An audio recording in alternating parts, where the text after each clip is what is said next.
जय हिंद दोस्तों। 80 शब्द प्रति मिनट डिक्टेशन स्टार्ट। हाल में आए महंगाई के सरकारी आंकड़ों ने चिंता और बढ़ा दी है। थोक और खुदरा महंगाई अभी जिस उच्चतम स्तर पर है उससे लगता नहीं कि आने वाले दिनों में कोई राहत मिलेगी, बल्कि अंदेशा इस बात का गहरा रहा है कि आगामी महीनों में यह कहीं पिछले रिकॉर्ड न तोड़ने लगे। फरवरी में खुदरा महंगाई 8 महीने में सबसे ज़्यादा यानी 6.07% रही, जो जनवरी में 6.01% थी। इसी तरह थोक महंगाई दर भी 13.11% पर है। लंबे समय से थोक महंगाई का 2 अंकों में बने रहना हालात की गंभीरता को बता रहा है।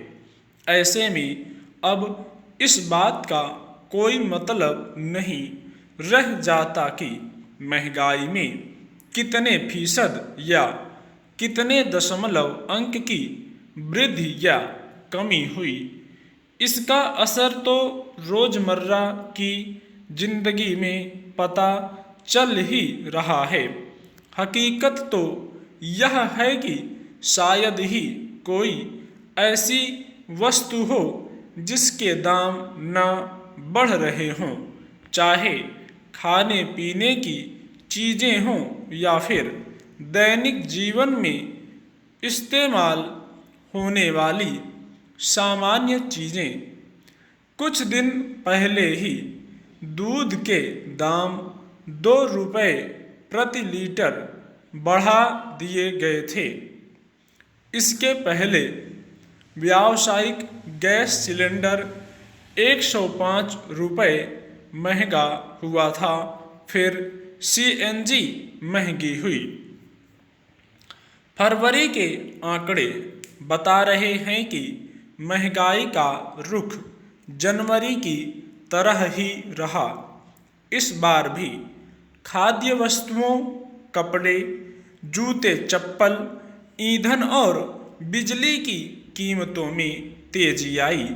इसके अलावा खाने पीने के सामान, पेय पदार्थों और डिब्बाबंद खाद्य पदार्थ सवा साल में सबसे ज़्यादा फरवरी में महंगे हुए। चाय, कॉफ़ी से लेकर मैगी तक के दाम बढ़ गए।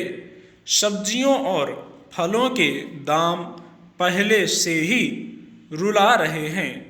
खाद्य तेलों के दाम भी साल भर पहले जिस स्तर को छू गए थे, उसके बाद इनमें कोई उल्लेखनीय कमी तो आई नहीं, बल्कि पिछले महीने यूक्रेन संकट का हवाला देते हुए कंपनियों ने फिर दाम बढ़ा दिए।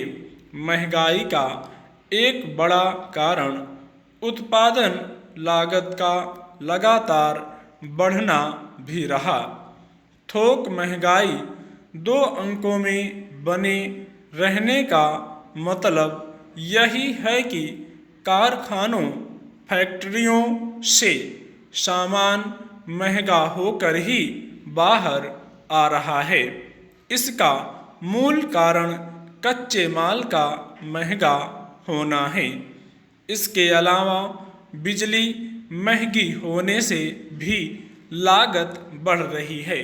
फिर फैक्ट्रियों से बाजार तक माल पहुंचने की लागत भी इसमें जुड़ जाती है और इन सब का बोझ आखिरकार उपभोक्ता की जेब पर पड़ता है।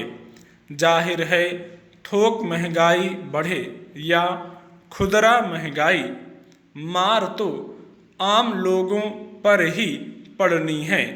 पैसा लोगों की जेब से ही निकलना है। स्टॉप।